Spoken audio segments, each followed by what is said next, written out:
मोरे राम हे भोले बाबा जोगिया हो।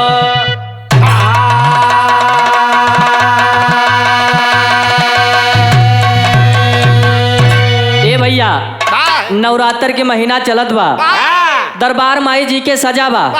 एक भक्त जाए के माई जी के दरबार में माई जी से आराधना और विनती करत बा, लेकिन कैसे करत बा मास्टर? अरे मगन भई जननी, अरे मोरे राम मगन भई जननी,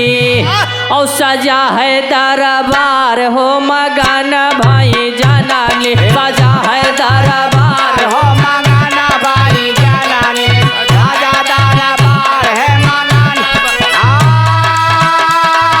जननी, मगन भई जननी, सजा है दरबार मगन भई जननी, सजा है दरबार।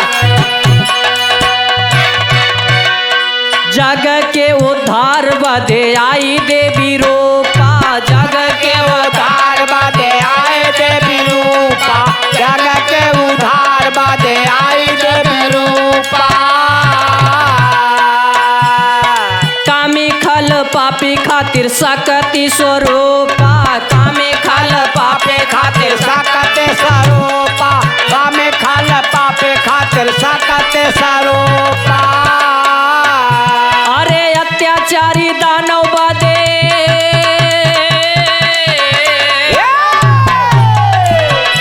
अरे अत्याचारी दानव बदे चंडी अवतार हो मगन भाई जननी, सजा दरबार हो मगन भाई, सजा दरबार हो मगन भाई जननी, सजा दरबार हो मगन मगन भाई जननी। जय हो मैया जी की जय हो।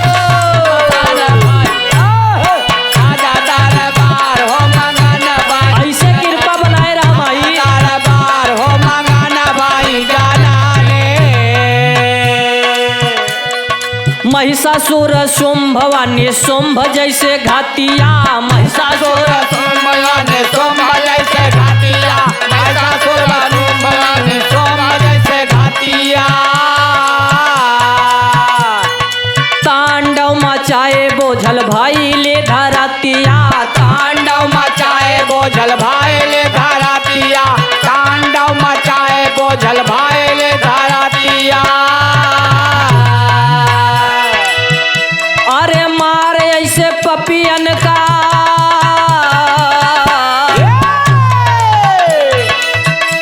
अरे मारे ऐसे पपियन का हरियो धरा भार हो मगन भाई जननी, सजा दरबार हो मगन भाई जननी, सजा दरबार हो मगन भाई जननी, सजा दरबार हो मगन मगन भाई जननी, मगन भाई जननी, मगन भाई सजा दरबार हो मगन भाई जननी, सजा दरबार हो मगन भाई जननी। और भक्त का कात बा माई जी से? श्रीधर पंडित के लजिया बचौली, श्रीधर पंडित के लजिया बचावाले, श्रीधर पंडित के लजिया बचावाले। अहंकारी भैरव के मानवा घटावली, अहंकारी भैरव के मानवा घटावाले, अहंकारी भैरव के मानवा घटावाले। अरे वैष्णव रूपी गाथा,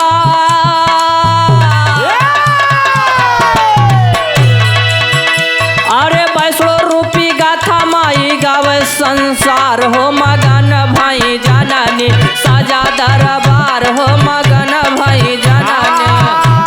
मगन भाई जननी, मगन भाई जननी, मगन भाई सजा दरबार हो मगन भाई जननी, सजा दरबार हो मगन भाई जननी। यही समय देखा माई हर गांव में विराजमान है, वह बालक कहत बा माई से का कहत बा का हो पर्वत का छोड़ माई गौवा में आईली पर्वत का छोड़ माए गाँव में आएले पर्वत का छोड़ माए गाँव में आएले दुखिया गरीबावन के घरवा लगौली गरीबावन के गारावा लगावाले दुखे आगारे बावन के गारावा लगावाले अरे ललकी चुनरिया फेंके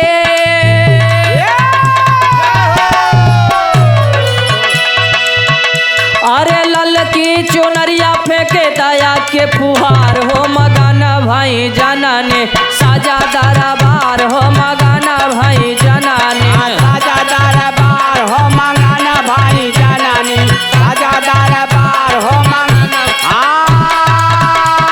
मंगाना भाई जननी मंगाना भाई जननी मंगाना भाई राजा दरबार हो मंगाना भाई जननी राजा दरबार हो मंगाना भाई जननी बालक कहत बा माई जे तोरे दरबार में आवा बा खाली हाथ उका नहीं भेजे हो हमरे ऊपर माई एक कृपा कैदा का कहत बा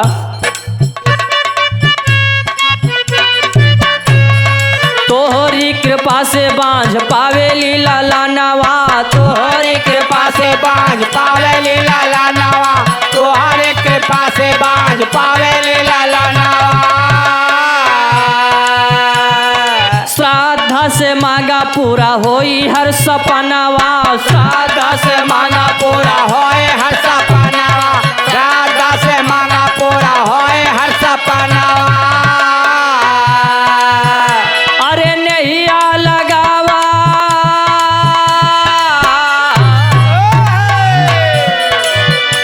अरे नैया लगावा मन से होई बेड़ा पार हो मगाना भाई जाना साजा दरबार हो मगाना भाई जननी राजा दरबार हो मंगाना भाई जननी मंगाना भाई जननी मंगाना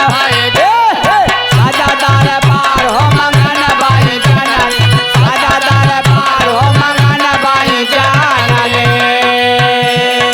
आखिरी और अंतिम लाइन में बालक गुरु घराने का परिचय देते हुए कहत बा का कहत बा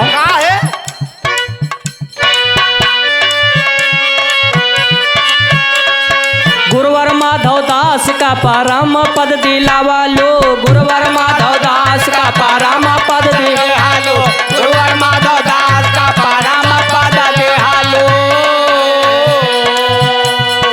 कविवर एलबी यादव का शरण मा लगावलो कविवर पे यादव का शरण मा लगावालो पे यादव का शरण मा लगावालो अरे गाँव साहिल माई